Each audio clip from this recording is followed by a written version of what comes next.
और छत्तीसगढ़ में बोर्ड परीक्षाएं आज से शुरू हो गई हैं। आज 12वीं क्लास के विद्यार्थियों का पहला पेपर है। विषय हिंदी है।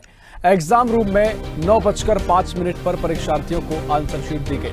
सुरक्षा के कड़े इंतजाम है। छत्तीसगढ़ में बोर्ड परीक्षाएं आज 1 मार्च से शुरू हो चुकी हैं। लंबे समय से 10वीं 12वीं बोर्ड छात्र छात्राएं एग्जाम की तैयारी में जुटे हुए थे और अब उनकी परीक्षा की घड़ी भी आ गई है। शनिवार को 12वीं कक्षा के छात्र छात्राओं का पहला पेपर है और शुरुआत हिंदी के पेपर से की गई है। कुल मिलाकर परीक्षा सुबह 9 बजे से 12:15 तक चलेगी और एग्जाम में किसी प्रकार की चूक या लापरवाही ना हो, इसके लिए छत्तीसगढ़ बोर्ड ने परीक्षा केंद्रों पर कड़े इंतजाम किए हैं। अधिकारियों को सख्त रहने के लिए कहा गया है और इस बार के बोर्ड एग्जाम में करीब 5 लाख से ज्यादा प्रतिभागी हिस्सा ले रहे हैं, छात्र हिस्सा ले रहे हैं। और इस वर्ष के परीक्षा कार्यक्रम में प्रदेश में 12वीं बोर्ड की परीक्षा में 2,40,341 स्टूडेंट्स ने रजिस्ट्रेशन कराया है। परीक्षा के लिए प्रदेश भर में 2,397 केंद्र बनाए गए हैं। इसी खबर पर और भी जानकारी लेंगे। राजधानी रायपुर से हमारे सहयोगी हिमांशु पटेल लगातार हमारे साथ जुड़े हुए हैं। हिमांशु, बोर्ड परीक्षा की शुरुआत हो गई है। 12वीं का पहला पेपर आज है और व्यवस्थाएं पूरी रही हैं। किस तरीके से आज का दिन रहने वाला है, इसके बाद क्या रूपरेखा आगे बोर्ड पेपर की रहेगी? देखिए ऋषभ, जिस तरह से पूरे तमाम जो तैयारी है माध्यमिक शिक्षा मंडल की ओर से की गई है 10वीं और 12वीं परीक्षा को लेकर, जिस तरह से 5 लाख से अधिक परीक्षार्थी है, वो इस बोर्ड परीक्षा यानी स्कूली जो गतिविधि स्कूली जो समय होता है उसका कठिन एक समय माना जाता है बोर्ड परीक्षा को लेकर। तो आज से 12वीं की परीक्षा शुरू हो रही है, 3 तारीख से 10वीं की परीक्षा शुरू होने जा रही है। 5 लाख से ज्यादा परीक्षार्थी इसमें शामिल होंगे। बात कर लीजिए परीक्षा केंद्रों को लेकर तो 24 अलग अलग परीक्षा केंद्र बनाए गए, जिसके लिए टास्क फोर्स यानी उड़नदस्ता टीम के गठन भी है जो है माध्यमिक शिक्षा मंडल की ओर से की गई है, जो कि अलग अलग स्कूलों में औचक निरीक्षण कर नकल प्रकरण रोकने की कवायद जो है करते नजर आएंगे। और ऐसे में लगातार जो प्रयास यही है कि ज्यादा से ज्यादा जो परीक्षा है वो एक सकारात्मक और साफ दृष्टिकोण से संपूर्ण की जा सके। और जिस तरह से बात कर लीजिए राजधानी रायपुर के सेंटरों की, तो 149 परीक्षा केंद्र 12वीं के लिए रायपुर में बनाए गए हैं और इसके लेकर तमाम जो तैयारियां परीक्षा केंद्र में पूरी की जा चुकी है। जो प्राइवेट स्कूल से लेकर निजी सरकारी स्कूलों सभी में परीक्षा केंद्र बनाए गए हैं और परीक्षार्थियों को किसी प्रकार की असुविधा ना हो, इसको बराबर ध्यान में रखा जा रहा है। और इस बार जो है 9:15 में परीक्षा का समय शुरू हो गया। हालांकि लिखने का जो समय है वो 9:30 से शुरू होगा। 15 मिनट परीक्षार्थियों को प्रश्न पत्र रीडिंग करने का समय जो है दिया जाता है। और ऐसे में पूरी कवायद जो है बेहतर रूप से छत्तीसगढ़ के बोर्ड परीक्षाओं को संचालन किया जा सके, इसके लिए बाकायदा छत्तीसगढ़ माध्यमिक शिक्षा मंडल के द्वारा जो बच्चे जो है तनाव में होते थे परीक्षा के समय में, उन्हें तनाव मुक्त करने के लिए बाकायदा हेल्पलाइन नंबर जारी किया गया था। हेल्पलाइन नंबर में सभी अलग अलग विषयों की जानकारी विशेषज्ञों के द्वारा दी जाती थी और तमाम वो विशेषज्ञ है वो बच्चों की तमाम जो तनाव है उसको दूर करते थे। जो भी शंका होता था उसका समाधान वो करते थे ऑनलाइन हेल्पलाइन नंबर से। तो कुल मिलाकर बीते 20 दिनों से ये हेल्पलाइन नंबर में हजारों जो छात्र छात्राओं हैं उनके द्वारा ये तमाम जो हेल्पलाइन नंबर से विशेषज्ञों से सलाह लिया गया, उनसे जानकारी जो है मांगी गई। और कुल मिलाकर ये कवायद बेहतर परिणाम जो कहीं ना कहीं लाता है, क्योंकि कई बच्चे जो है शिक्षक के अभाव में और जो चीजें हैं उनसे जो मन में जो डाउट होता है वो क्लियर नहीं हो पाता, वो चीजें जो है कहीं ना कहीं हेल्पलाइन नंबर से भी हुआ है। तो कुल मिलाकर माध्यमिक शिक्षा मंडल की तमाम जो कवायद है, चाहे परीक्षा जो है समय से लेने को लेकर कहे या समय में किस तरह से सफलता पूर्वक लेने को लेकर कहे, या परीक्षार्थी को किस तरह से बेहतर एक मदद जो मंडल के द्वारा किए जा सके, ये तमाम तैयारियों में कहीं ना कहीं खरा उतरा है। और इस तमाम तैयारियों के बाद परीक्षार्थियों की मेहनत है वो बोर्ड परीक्षा में रंग लाते नजर आएंगे। निश्चित तौर पर परीक्षार्थियों की मेहनत है और वाकई में यहाँ पर व्यवस्था की गई है। तनाव की जहाँ तक बात है तो प्रधानमंत्री नरेंद्र मोदी लगातार बच्चों को मार्गदर्शित भी करते रहे हैं। बोर्ड एग्जाम से पहले क्लास भी इनकी लेते हैं। तमाम व्यवस्थाओं पर और चर्चा आपसे करेंगे और भी हमारे साथ हमारे सहयोगी जुड़ गए हैं। बेमित्रा से संजू जैन जुड़ रहे हैं और बालोद से राजेश साहू हमारे साथ जुड़े हुए हैं। संजू, पहले मैं आपके पास आ रहा हूं, किस तरीके से बेमित्रा में परीक्षा को लेकर व्यवस्थाएं की गई हैं? बोर्ड एग्जाम की शुरुआत हुई है और 12वीं का पहला पेपर आज है, क्या कुछ तस्वीर बेमित्रा में नजर आई? जी सर, जी बता दूं मैं कि बेमेतरा जिले में टोटल 70 परीक्षा केंद्र बनाया गया है और जो शिक्षा विभाग के द्वारा पूरी तैयारी पहले से कर चुके थे। और इस बार जो हाई स्कूल के लिए 13,955, हायर सेकेंडरी के लिए 8,572 परीक्षार्थी परीक्षा में शामिल होंगे। वहीं जो उड़न दस्ता की बात है तो कलेक्टर के द्वारा 8 उड़न दस्ता बनाया गया, वहीं डीओ कार्यालय के जिला स्तर के लिए 1 उड़न दस्ता बनाया गया, वहीं जो बेमेतरा के 4 ब्लॉक है वहां उड़न दस्ता बनाया गया है फ्लाइंग स्क्वाड के द्वारा। और यहाँ जो समय पर जो 9 बजे जो पेपर का था वो 9 बजे पेपर जो बच्चे वो अपने जो क्लासरूम में वहां पहुंच चुके थे। ठीक है, कोई अव्यवस्था तो नजर नहीं आई संजू? नहीं जी, कोई अव्यवस्था नहीं आई है। और जो 12वीं का पहला पेपर है हिंदी पेपर, बच्चे के भी वह खुश होकर पूरे परीक्षा केंद्र में पहुंचे हुए हैं। वहीं 3 तारीख को 10वीं का हिंदी पेपर भी है। चलिए ठीक है, राजेश मैं आपके पास आ रहा हूं। क्या कुछ बालोद में स्थिति परीक्षा को लेकर क्या व्यवस्था है और क्या अभी तक की तस्वीर?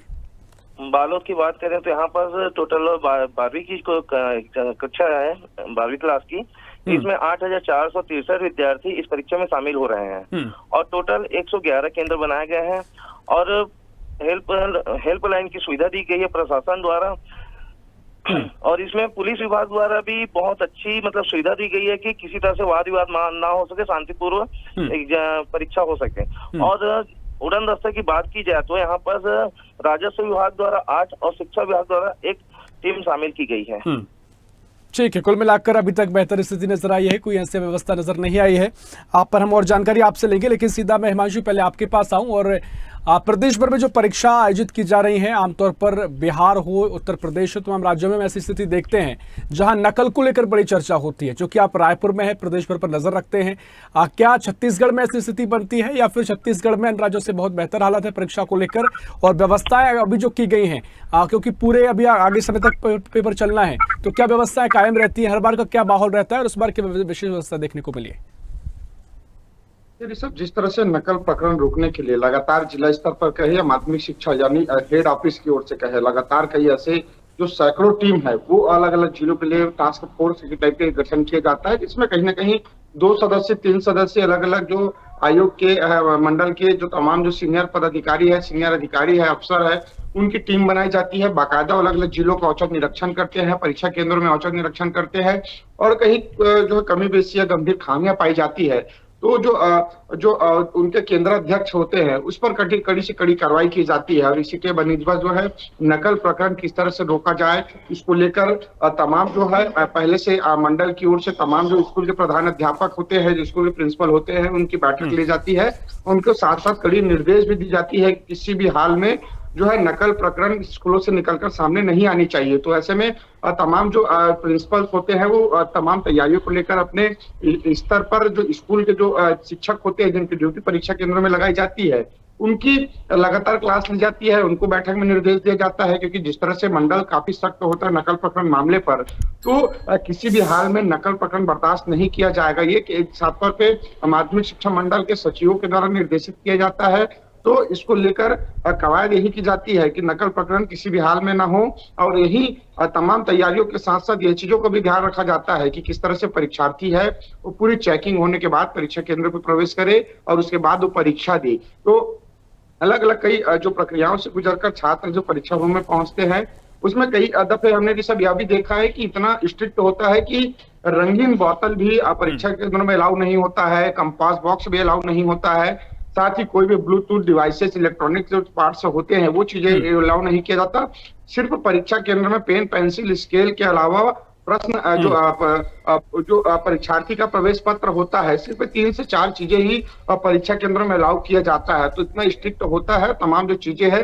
कई परीक्षा केंद्रों में हमने यह भी देखा है कि जो परीक्षार्थी है उसके जूता मोजा भी स्कूल से बाहर निकलवा दिया जाता है। तो इतनी कड़ाई जो है कहीं ना कहीं बिल्कुल देखिए वाशी, व्यवस्था है वाकई में यहाँ पर देखने को मिलती है। सरकार प्रयास भी करते हैं कि नकल ना हो, लेकिन मैं और आप सभी हम विद्यार्थी जीवन से निकले हुए हैं, तो कहीं ना कहीं जो एक नकल का एक बड़ा कारण नजर आता है कि जो बच्चे टॉप करना चाहते हैं, पढ़ाई करना चाहते हैं, वो तो नकल नहीं करते, वो मेहनत करते हैं। लेकिन जो शायद उनको भय होता है, तनाव होता है बहुत ज़्यादा कि किसी तरह पास होना है, इस तरह की नकल की प्रक्रियाओं में शामिल होते हैं।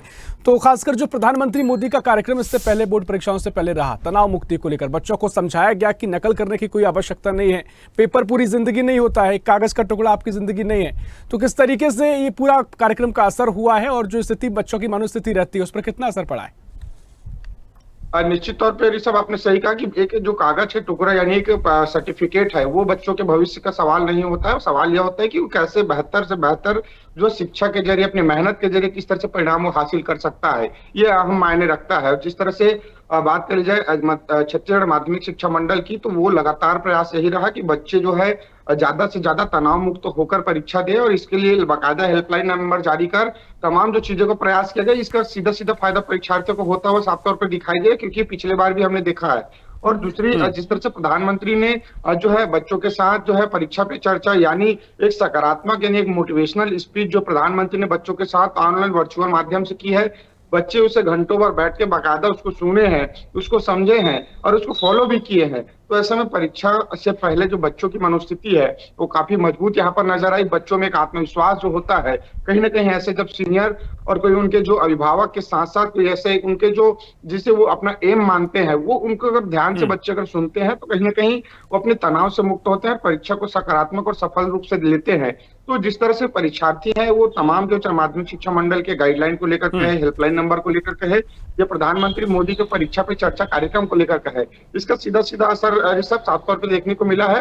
कि पहले हम देखा करते थे कि जब हम सब स्वयं हम बोर्ड कक्षाओं में हुआ करते थे, तब जो बच्चों की परिणाम जब जारी होता था या परीक्षाएं जब होती थी, तो परीक्षा केंद्र से वापस लौटकर बच्चे जो है आत्मघाती जैसे गलत कदम को उठा लेते थे। तो कहीं ना कहीं ऐसे मामलों में अब गिरावट भी देखने को मिली। इसका सीधा सीधा नतीजा जो कारण है वो साफ तौर पर यही नजर आता है कि कहीं ना कहीं अभिभावक भी अब सजग हो चुके हैं, परीक्षा लेने वाले जो परीक्षा मंडल शिक्षा मंडल माध्यमिक शिक्षा मंडल है वो सजग हो चुका है, और कहीं ना कहीं इसी के कारण जो परीक्षा के लिए बिल्कुल हिमांशु, देखिए सरकार का काम व्यवस्था करना है, लोग अपील कर रहा है, लेकिन वाकई में विद्यार्थियों को समझना चाहिए कि तनाव बहुत ना लें।